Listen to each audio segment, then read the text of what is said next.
Ladies and gentleman, ನೈತಿಕತೆ ಮತ್ತು ಮೌಲ್ಯಗಳ ಬಗ್ಗೆ ಸದನದಲ್ಲಿ ಗಂಟೆಗಟ್ಟಲೆ ಭಾಷಣ ಮಾಡ್ತಾ ಇದ್ದ ಕಾಂಗ್ರೆಸ್ನ ಹಿರಿಯ ನಾಯಕ ಮಾಜಿ ಸ್ಪೀಕರ್ KR ರಮೇಶ್ ಕುಮಾರ್ ಅವರಿಗೆ ಈಗ ಕಾನೂನು ಸಂಕಷ್ಟ ಎದುರಾಗಿದೆ.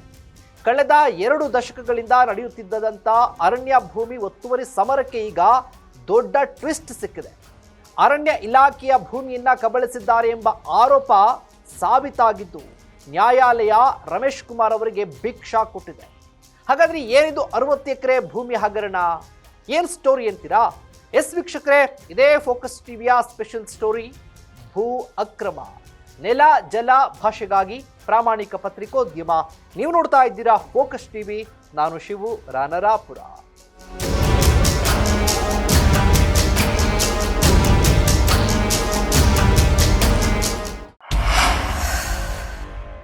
ಕೋಲಾರ ಜಿಲ್ಲೆಯ ಶ್ರೀನಿವಾಸಪುರ ತಾಲೂಕಿನ ಹೊಸಗುಡ್ಡ ಗ್ರಾಮದಲ್ಲಿ ಅರಣ್ಯ ಭೂಮಿ ಒತ್ತುವರಿ ಮಾಡಿಕೊಂಡಿದ್ದಾರೆ ಎನ್ನುವ ಆರೋಪ ರಮೇಶ್ ಕುಮಾರ್ ಅವರ ಮೇಲೆ ಮೊದಲಿನಿಂದಲೂ ಇತ್ತು.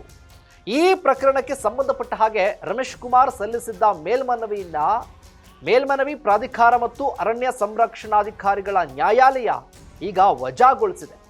ಅರಣ್ಯ ಭೂಮಿಯನ್ನ ತಕ್ಷಣ ಬಿಟ್ಟುಕೊಡುವಂತೆ ನ್ಯಾಯಾಲಯ ಆದೇಶ ಕೊಟ್ಟಿದೆ.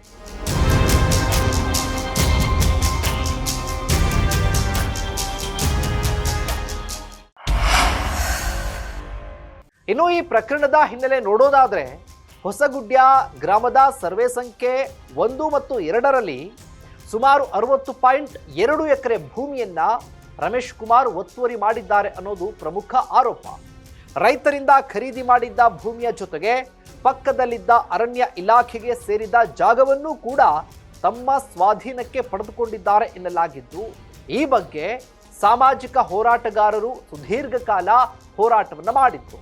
ಹೈಕೋರ್ಟ್ ನಿರ್ದೇಶನದಂತೆ ಜನವರಿ 2025 ಜನವರಿ 15ನೇ ತಾರೀಕು ಮತ್ತು 16ನೇ ತಾರೀಕು ಕಂದಾಯ ಮತ್ತು ಅರಣ್ಯ ಇಲಾಖೆಯ ಅಧಿಕಾರಿಗಳು ಜಂಟಿ ಸಮೀಕ್ಷೆಯನ್ನು ನಡೆಸಿದ್ದಾರೆ.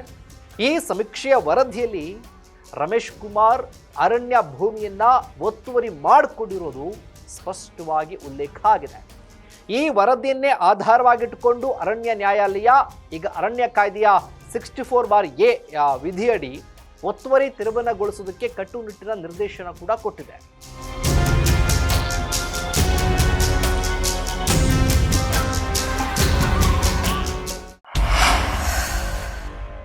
ವೀಕ್ಷಕರೇ, ನ್ಯಾಯಾಲಯ ಕೇವಲ ಆದೇಶ ನೀಡಿ ಸುಮ್ಮನಾಗಿಲ್ಲ.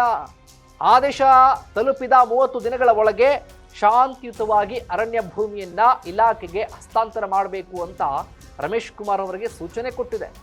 ಒಂದು ವೇಳೆ ನಿಗದಿತ ಅವಧಿಯಲ್ಲಿ ಭೂಮಿ ಹಸ್ತಾಂತರ ಮಾಡದಿದ್ರೆ ಕೋಲಾರದ ಉಪ ಅರಣ್ಯ ಸಂರಕ್ಷಣಾಧಿಕಾರಿಗಳೇ ಖುದ್ದಾಗಿ ನಿಂತು ಒತ್ತುವರಿಯನ್ನ ತೆರವುಗೊಳಿಸಬೇಕು ಅಂತ ನ್ಯಾಯಾಲಯ ಖಡಕ್ಕಾಗಿ ಆದೇಶವನ್ನು ಹೊರಡಿಸಿದೆ. ಸದಾ ಇತರರಿಗೆ ಬುದ್ಧಿವಾದ ಹೇಳ್ತಾ ಇದ್ದ ರಮೇಶ್ ಕುಮಾರ್ ಅವರಿಗೆ ಈ ಆದೇಶ ನುಂಗಲಾರದ ತುತ್ತಾಗಿ ಪರಿಣಮಿಸಿದೆ. ಸೊ ಈಗ ರಮೇಶ್ ಕುಮಾರ್ ನ್ಯಾಯಾಲಯದ ಆದೇಶ ಪಾಲಿಸ್ತಾರಾ ಅಥವಾ ಮೇಲಿನ ನ್ಯಾಯಾಲಯದ ಮೊರೆ ಹೋಗ್ತಾರಾ ಅನ್ನೋದನ್ನ ಕಾದು ನೋಡಬೇಕಾಗಿದೆ. ಇದಾಗಿತ್ತು ಫೋಕಸ್ನ ಸ್ಪೆಷಲ್ ಸ್ಟೋರಿ. ನೆಲ ಜಲ ಭಾಷೆಗಾಗಿ ನೋಡ್ತಾ ಇರಿ ಫೋಕಸ್ ಟಿವಿ.